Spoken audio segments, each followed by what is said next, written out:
¿Existe la filosofía latinoamericana? Un pensamiento periférico es un pensamiento situado. Europa se arroja sobre América Latina la herencia de los pueblos originarios, los proyectos de nación, el porqué de este pensamiento, el rechazo al colonialismo, la unión latinoamericana, la lucha de clases en Argentina, países subalternos, marginados, que no han participado de la centralidad de la historia. América Latina, filosofía y colonialismo. Encuentro 11. El marxismo en América Latina. 1. El problema colonial. 2. ¿Quién lamenta los estragos? 3. La trágica impotencia. 4. Las leyes de la historia y la necesariedad.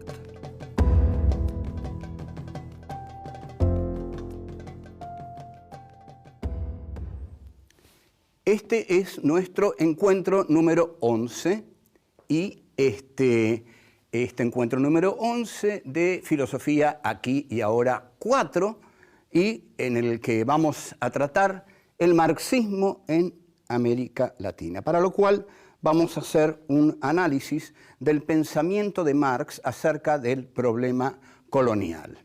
Voy a decir que Marx en realidad, en mi concepto, no se ha lucido en cuanto al análisis del problema colonial, pero estaba bastante condicionado por su formación hegeliana para no lucirse en esta cuestión, sino para entenderla más bien digamos, equivocadamente. Hay en Hegel una concepción dialéctica de la historia que afirma que la historia tiene un devenir necesario, universal, inmanente, dialéctico, es decir, que la historia marcha necesariamente en una dirección. A esto se le llama teleología. Telos quiere decir fin y estudio de los fines es lo teleológico. Lo teleológico es el camino necesario que la dialéctica tiene que recorrer para que la historia se cumpla. La historia, cuando toma Marx esta dialéctica, Marx va a insistir mucho en que la historia crea a los propios sepultureros de aquellos movimientos históricos que la han encarnado en determinado momento. Esto en Hegel estaba. Hegel había afirmado que había determinados momentos históricos que devenían lo que Hegel llamaba positivos, es decir, positivos en el sentido de no tener ya un posible desarrollo. La dialéctica, justamente, funciona a través de la negatividad. La dialéctica siempre niega para pasar a un nuevo momento.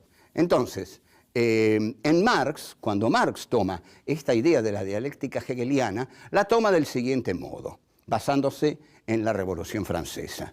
El feudalismo fue negado por la burguesía. Fue necesario, para que la historia continuara, que la burguesía, en tanto la clase más revolucionaria de la historia humana, para Marx, lo dice en El Capital y lo dice en el Manifiesto Comunista de 1848, la burguesía es la clase más revolucionaria que ha actuado en la historia.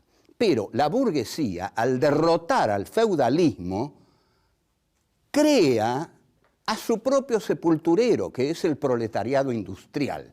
Entonces este es el movimiento dialéctico necesario, interno de la historia. La historia tiene necesariamente este movimiento, dice Marx. Así como la burguesía enterró al feudalismo, va a ser el proletariado industrial, que es el fruto del desarrollo de la burguesía, el que entierre a la burguesía por el movimiento dialéctico de la historia, que va de negación en negación. O sea, la burguesía niega al feudalismo y el proletariado niega a la burguesía. ¿Y en quién deposita Marx esta exquisita tarea de derrotar a la burguesía y llevar a la humanidad hacia una sociedad igualitaria y sin clases? En el proletariado. Así que el proletariado tiene que universalizarse. Esto es lo que, esta es la trampa de Marx. El proletariado tiene que universalizarse. Ahora, ustedes observen que si el proletariado tiene que universalizarse, primero tiene que universalizarse la burguesía. Es decir, toda expansión de la burguesía va a ser bien vista por Marx.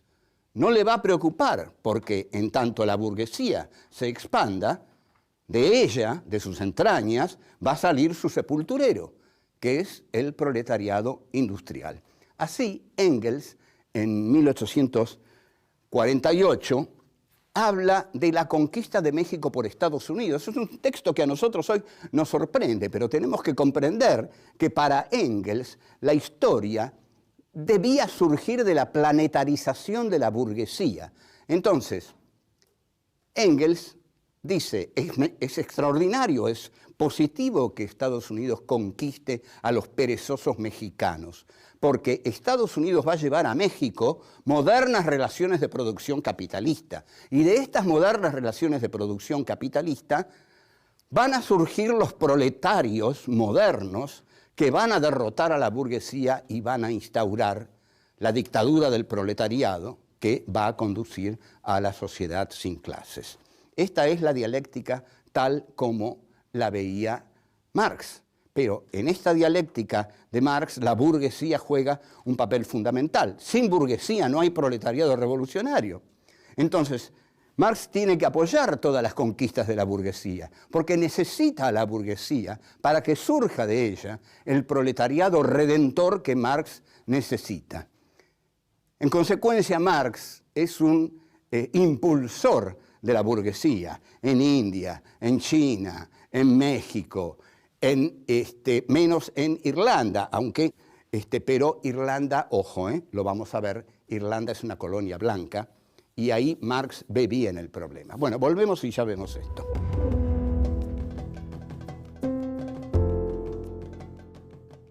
Es tan fuerte el pensamiento dialéctico de Marx que justifica hasta los horrores del progreso. Y ojo, el pensamiento colonial de Marx forma un corpus muy importante en su pensamiento. No son 2 o 3 artículos sueltos, pero cuando termina el artículo La dominación británica en la India, para justificar los estragos que Inglaterra ha hecho en la India, cita a Goethe, y el texto de Goethe es ¿quién lamenta los estragos si los frutos son placeres? No mató a miles de seres Tamerlán en su reinado. O sea, hay aquí una justificación de la barbarie en tanto progreso. Si la barbarie implica un progreso, justificada está. O sea, a pesar de todos sus crímenes, Inglaterra es un instrumento del progreso. Un instrumento inconsciente, porque la burguesía cree que está triunfando, según Marx, la burguesía cree que está triunfando y dominando el mundo, pero en realidad, para Marx, la burguesía está creando la obra maestra que la va a destruir y que es el proletariado. Esto no pasó así, digamos, esto, bueno, lo sabemos, pero no vamos a dejar de reconocer que hay otros textos de Marx sobre el colonialismo que implican un reconocimiento mayor. Por ejemplo, para ser libre en su casa, John Bull necesita esclavizar a los pueblos que están fuera de las fronteras de su estado. Analicemos esta frase. Para ser libre en su casa, John Bull, o sea, Inglaterra, necesita esclavizar a todos los otros pueblos que están fuera de su casa. Esto es el colonialismo, esto es el imperialismo. Y esto recuerda una gran frase de Jean-Paul Sartre en el prólogo a Fanon, donde dice, Europa se ha hecho a sí misma fabricando esclavos y monstruos. Ahora, en el pensamiento de Marx también, quienes intentan defenderlo con toda buena fe, porque hay muchos que tienen, por supuesto, una relación pasional con Marx. Yo la tuve en algún momento, lo que pasa es que ya no tengo relación pasional con ningún filósofo. Pero tratan de defender a Marx diciendo, bueno, pero está la cuestión irlandesa, Marx entendió bien la cuestión irlandesa. Sí, Marx entendió bien la cuestión irlandesa, pero tengamos en cuenta que Irlanda era una colonia blanca. Y Marx entonces dice, La liberación de Inglaterra depende de la liberación de Irlanda, porque se da cuenta que Inglaterra, al explotar a Irlanda, compra a su proletariado interno, ¿no? Tal como, pero no ve que la explotación colonial ocurre lo mismo. Es por la explotación colonial que Inglaterra puede comprar a su proletariado interno. Ahora, en la cuestión irlandesa sí lo ve. Esto, es decir, y esto no lo aplicó al resto del mundo, esto lo aplicó a la cuestión irlandesa. En todos los otros esquemas de Marx, e incluso en el texto terrible que escribe sobre Bolívar, Marx aplica el esquema dialéctico. La burguesía tiene que planetarizarse para que surja el proletariado. Entonces, ahí sí la revolución es posible. Al final de su vida hay una carta de la populista rusa Vera Zasulich, que conmueve un poco a Marx, porque Vera Zasulich le dice, nosotros aquí en la comuna rural rusa ya tenemos el socialismo, ¿qué tenemos que hacer? Esperar 50 años de horror de la burguesía para entonces realizar la revolución. Y Marx se siente algo confundido y bueno, y le dice, no hay que tomar el capital como una teoría necesaria del desarrollo de la historia. No hay una fatalidad histórica, dice Marx. Pero en realidad la carta a Vera Zasulich es una carta, mientras que todos los textos de Marx son un corpus, e incluso en el Capital Marx cita estos textos avalándolos en su obra mayor, en su obra más trascendente. En suma, hay cosas que Marx no vio. La expansión colonial resultó retrógrada, resultó infamante para todos los países en los que penetró. No implicó progreso, implicó un atraso catastrófico. Entonces, por otro lado, lo que esencialmente no vio fue que la teoría de la dictadura del proletariado a través del Estado iba a generar dictaduras sanguinarias como, por ejemplo, las de Stalin.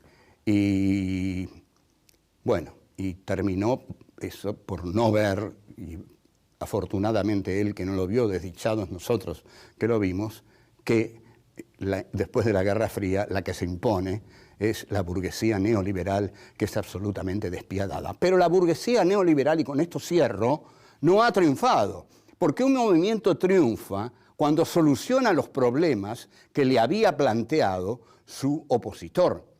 Y el neoliberalismo no ha planteado, no ha solucionado ni el problema de la desigualdad, ni el problema del hambre, ni el problema de la explotación. Al contrario, los ha agravado enormemente. O sea, Marx todavía tiene vigencia. Chao.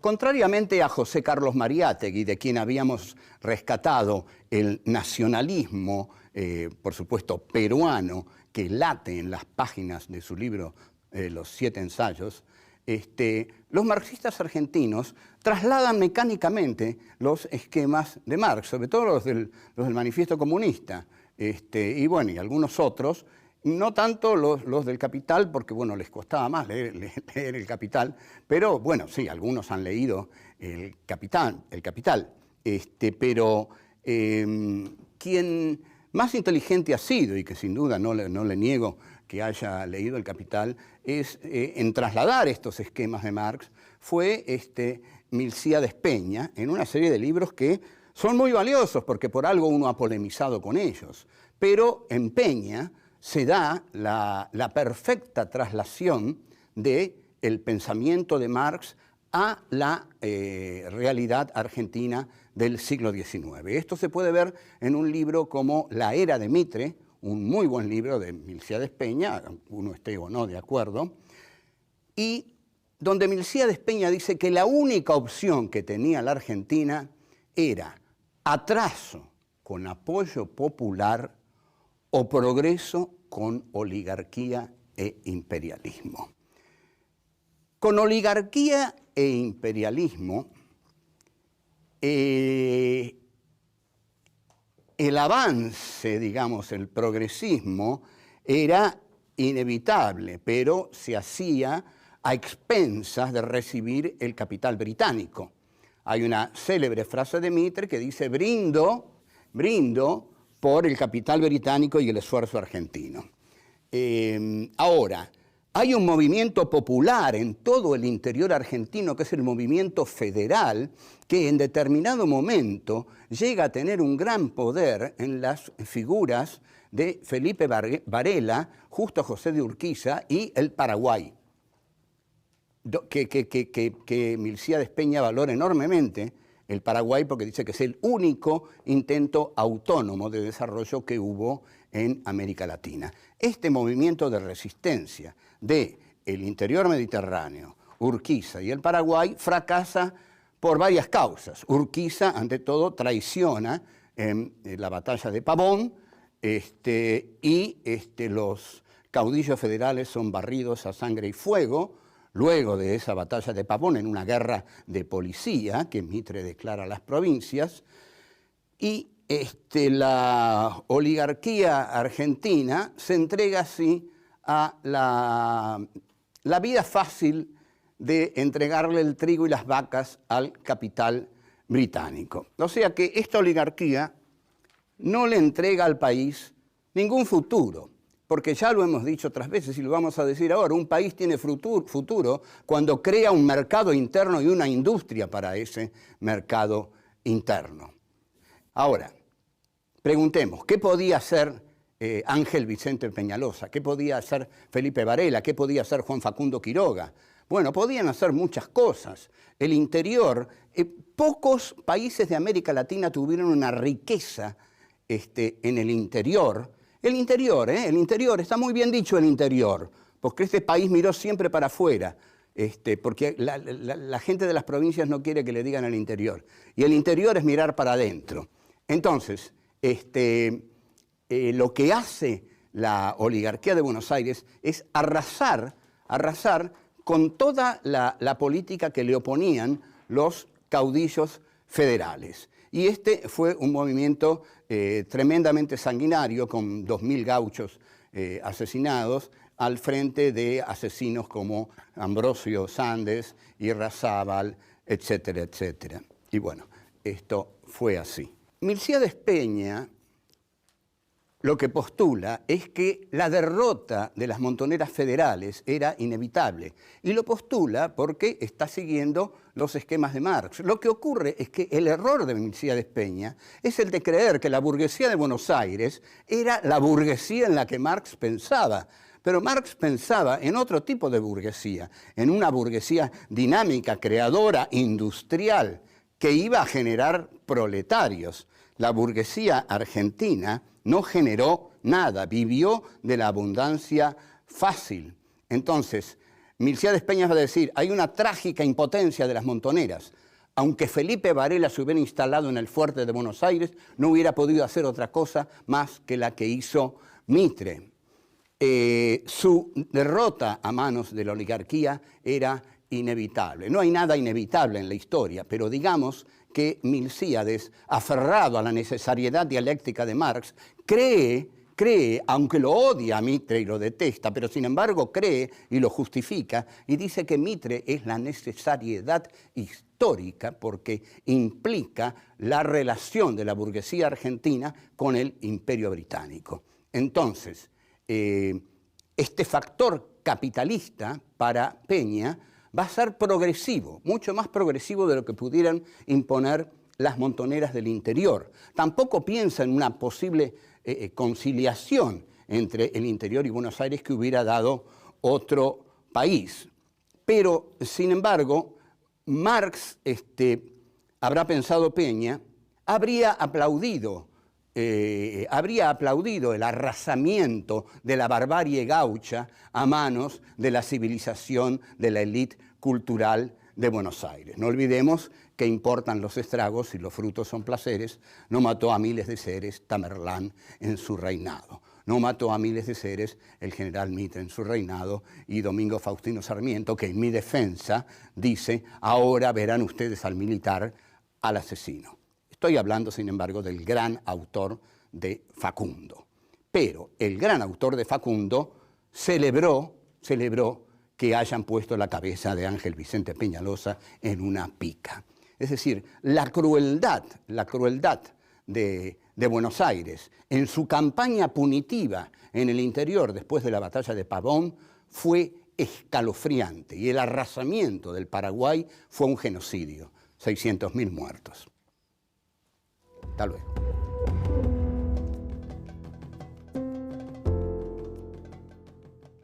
Nosotros estamos hablando de Argentina, pero ojo, todo esto es para América Latina. Todo esto ocurrió en América Latina. Las oligarquías nativas eliminaron a todos los elementos de mestizaje y a todos los pueblos originarios para establecer sus relaciones productivas con el Imperio Británico, y así ocurrió.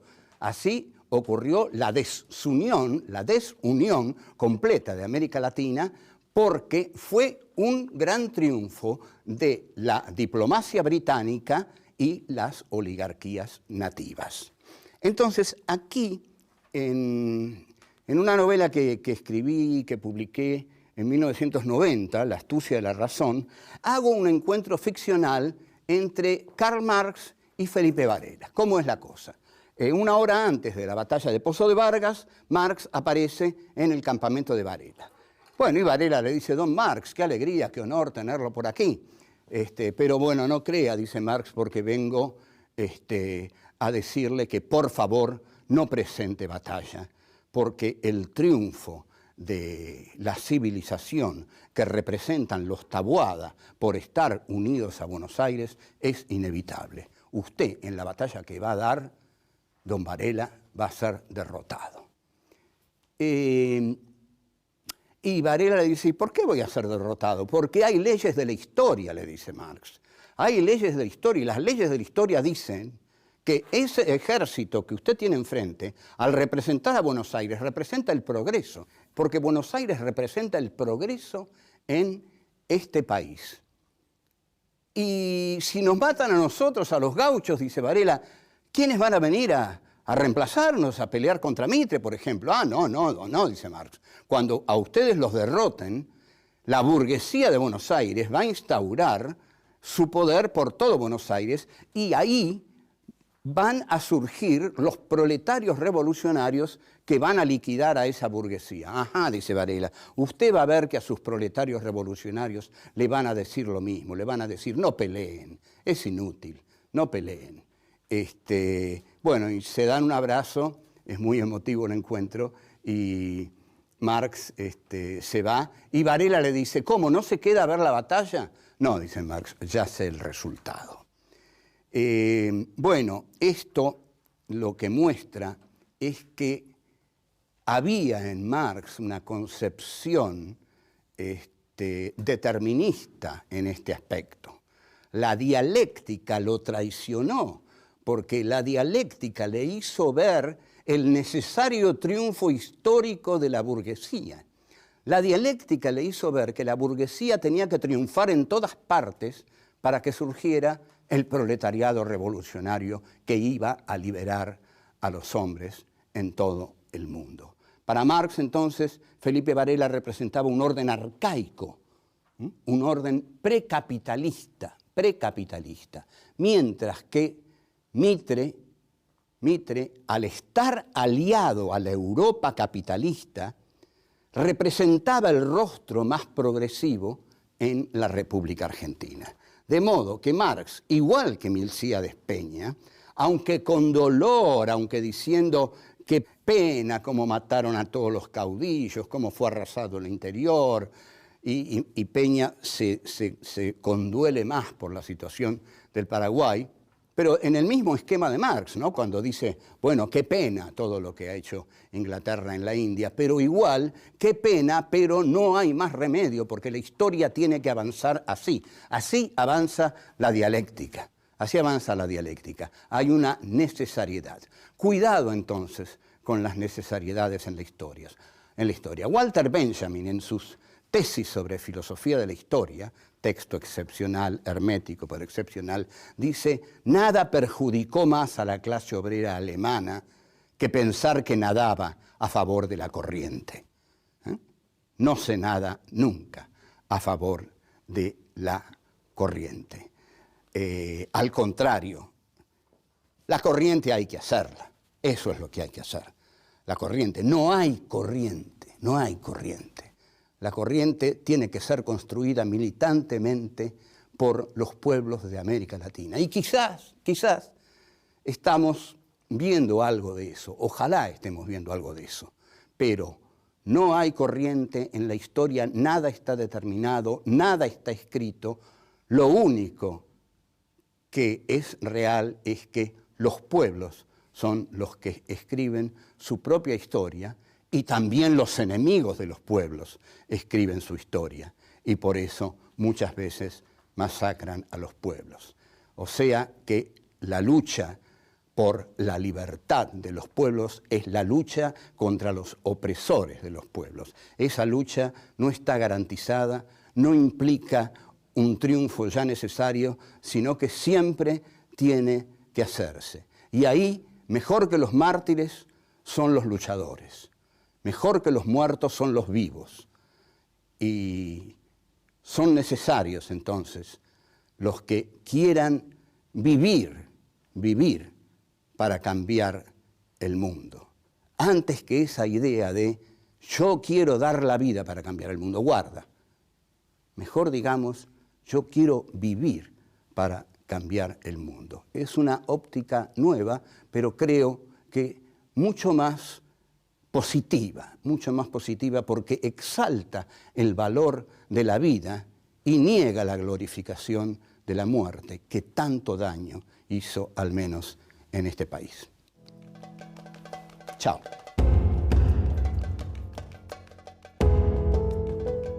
La expansión colonial resultó retrógrada, resultó infamante para todos los países en los que penetró. La burguesía argentina no generó nada, vivió de la abundancia fácil.